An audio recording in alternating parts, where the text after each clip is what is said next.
Hammaga salom, ismim Madina, Jizzax davlat pedagogik universiteti tabiiy fanlar fakulteti 3-bosqich talabasi. To'g'risi menga o'zimni universitet yoshlar yetakchisi deb tanishtirish ko'proq yoqadi. Chunki yetakchining har bir kuni zavqli sarguzashtlarga boy. Kun erta boshlanadi, vazifalarni rejalashtirish, yig'ilishlarga tayyorgarlik ko'rish va asosiy masalalarni muhokama qilish. Bularning barchasi yetakchining muhim ishlari qatoriga kiradi. Bilim olish, ya'ni talabalik vazifalarini bajarishni ham ushbu ro'yxatga kiritish lozim.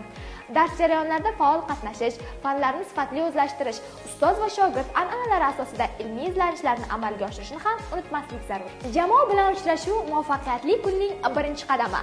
Yoshlar ittifoqi xonasi bu g'oya va tashabbuslar maydoni, yangi loyihalarni muhokama qilish, tadbirlarni tashkil etish, talabalarning dolzarb muammolarini hal qilish jarayoni doim qizg'in davom etgan.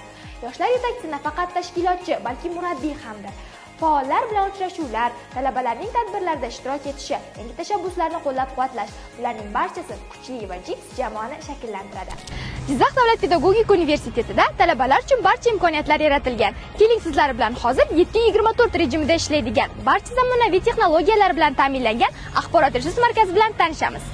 Bitta sirni ochaman, yoshlar yetakchilari uchun ajratilgan xona ham aynan mana shu binoda joylashgan.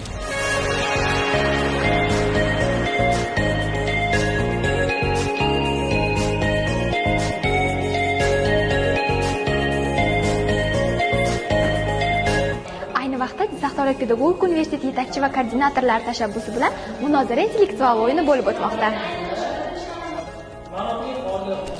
Bir kun katta ishning kichik bir qismi, ammo aynan mana shunday kunlar kelajakni shakllantiradi.